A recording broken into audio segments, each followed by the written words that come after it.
The Tao of Self-Confidence, Episode 582. Welcome to the Tao of Self-Confidence, where I share stories of amazing women who have discovered their inner journey to self-confidence.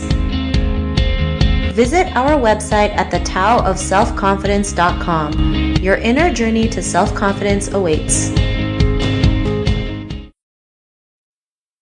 Well, hello friend. Welcome to the Tao of Self-Confidence, where I share stories of amazing women who have discovered their inner journey to self-confidence. I'm your host today, Sheena Yap Chan, and today I have an amazing lady on the show today. She's a LinkedIn creator, a VidCon 2018 speaker, and also a student at Cal Poly, and I'm really excited to have her on and share her story with us today on self-confidence. So without further ado, I'm going to introduce you to Alyssa Mangaoang. Alyssa, how are you today? Maybe you can fill in a little bit more about yourself to the listeners. Yeah, I am so excited to be here today. I'm a rising fifth year at Cal Poly San Luis Obispo, where I'm double majoring in ag business and creative ethnic studies, but minoring in accounting and pursuing a career in marketing. And it's a huge, really confusing, why are you doing all these things that seems totally unrelated? But I'm someone who believes in learning for the sake of learning. And I think that my academic background reflects that as well, just because literally everything I added, I just wanted to learn more about. And going into marketing, I think that factors more into experiential knowledge and experiential growth. And I'm really excited to, see where that career path takes me. I think VidCon's a great start, and it's only up from here. Awesome. Well, thanks for sharing that. And Eliza, what's your cultural background? Yeah, so I am a Filipino American. My parents immigrated here in the 90s. And I grew up in San Francisco in a predominantly East Asian area. Thanks for sharing that. And what would be your favorite self-confidence quote? I would say it's not necessarily a quote, but to always be unapologetically yourself. And I think I came to that after coming out as a queer, non-binary person. So yeah, just like you exist and you are valid and you are wonderful and the world is a better place with you in it. So why not just be who you are? Thanks for sharing that great quote. And in your own words, how do you define self-confidence?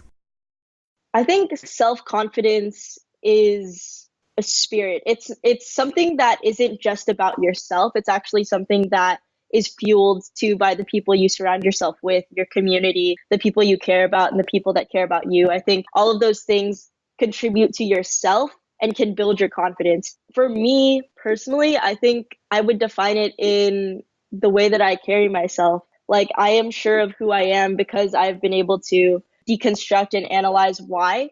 Like, being queer, I've had a lot of time to think about myself and my identity and how that has influenced the way that I present myself to the world, the way I create content, what content I can and can't create. And I think self-confidence is something you build both internally and externally. And it's something that you need a community to really have a solid self-confidence in. That's not to say that because they love you, you are valid, but they help you see yourself in a way you should have always seen yourself, which is that you are a shining, radiant, incredible being, and that you not only deserve to be here, but the world is lucky because you're here. So yeah, I'm all about self-empowerment. Awesome. Well, thanks for sharing that. And I love how you mentioned, the world is lucky to have you here. I think we forget that we're here for a reason and that, we have certain traits and talents that we can contribute to, inspire people or create a better world or better, impact towards other people. So I really love that you mentioned that. And Eliza, what was your life like before your discovery of self-confidence? It's interesting that you bring this up because I think for me, that aha moment was coming out. So in discovering my self-confidence, it was a really painful process because I didn't understand myself. I didn't understand that I even had a self to be confident in. But I remember just being so insecure and letting other people dictate my actions, whether they realized it or not. So I used to get really, really bad anxiety and panic attacks when I would go clothing shopping specifically, because I would walk into the store and I would look at all of these clothes and is this what I'm supposed to like? And that would be what would always occur to me. And that kind of anxiety, like, is this what it's supposed to be? Is this what it's supposed to be? Didn't allow me, or didn't even occur to me that that I could define that for myself, that like I could wear something and the clothes wouldn't wear me. I would be wearing the clothes. Like I make the clothes look good. The clothes don't make me look good. And that's kind of where I was. I was trying to find validation from other people, other things. And that definitely changed after I cut my hair. Thanks for sharing that. And you mentioned that, your aha moment was, coming out. Maybe you can elaborate more on how that helped you realize your confidence in finding your true self.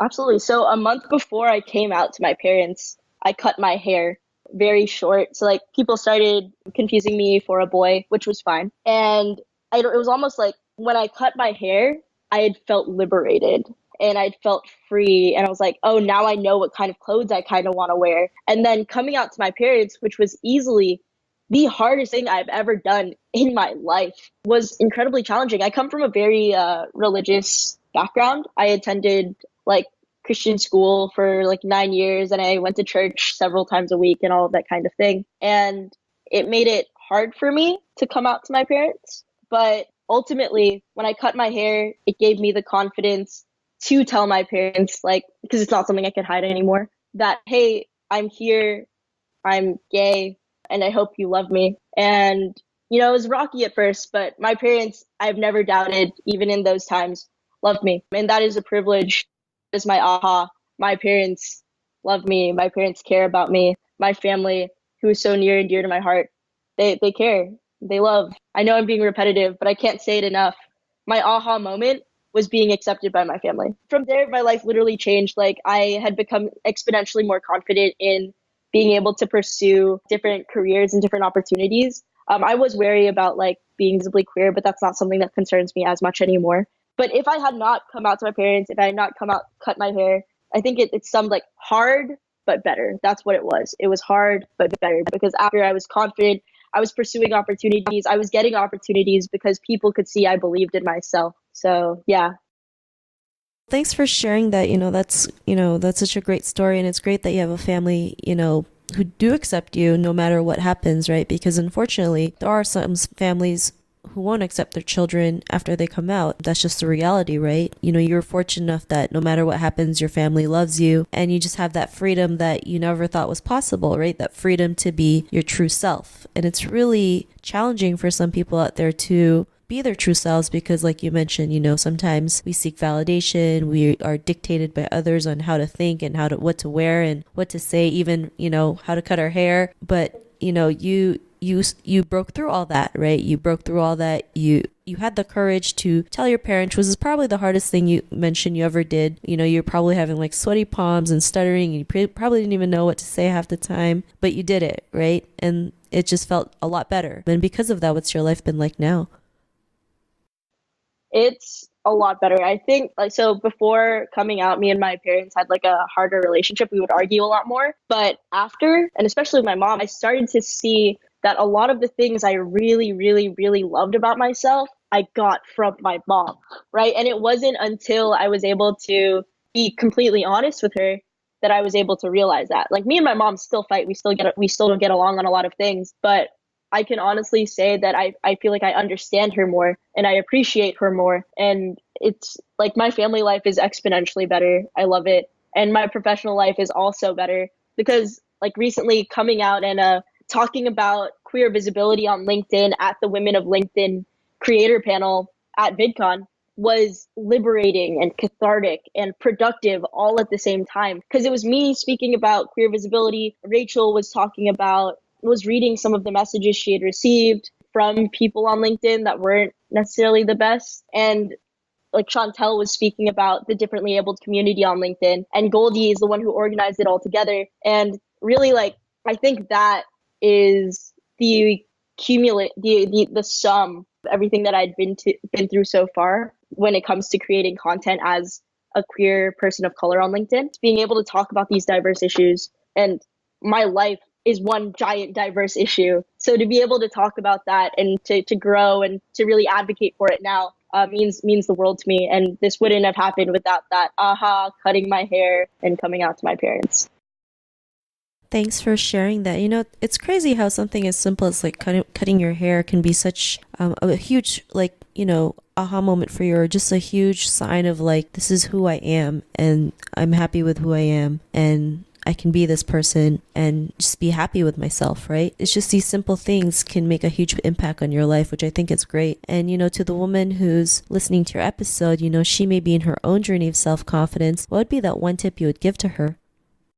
Everyone has their own pace and everyone has their own journey, and you need to do what's best for you. Like, honestly, it's a privilege for me to have been able to come out to my family, and it's a privilege to continually be supported by them. Do what is best for you at that moment, because like, you just need to like be the best version of yourself that you can. And if that's not possible, like right now, because of XYZ, because finances or however, that's okay. Everyone has their own pace, and you are still heroic. You are still incredible, even if you can't or won't come out. Like, you're still valid and you're still loved. Awesome. Thanks for sharing those great tips. And if our listeners wanted to get to know a little bit more about you and what you do, or check out some of your content, is there any links or social media profiles we can connect with? Yeah, absolutely. So my Instagram is at AlyssahHQ. That's ALYSSA.HQ. It's my Instagram, or hashtag AlyssahHQ on LinkedIn. Awesome. Well, thanks for sharing that. And to our listeners, if you want to connect with Alyssa, you can also head on over to thetowofselfconfidence.com and search for Alyssah's name. Her show notes will pop up along with everything else that we talked about. And I really just want to thank Alyssa today for taking the time to share her story and tips with us on self-confidence. So thank you so much, Alyssa. Thank you so much for allowing me to be part of the show. It's truly an honor. No, not a problem. It was an honor having you on the show. And to our listeners, be on the lookout for another new episode of another amazing woman's journey to self-confidence. And we'll talk to you soon. Bye for now.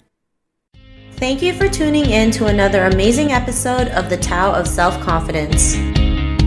Visit our website at thetowofselfconfidence.com to check out cool resources, blog articles, show recaps, and so much more. Your inner journey to self-confidence awaits.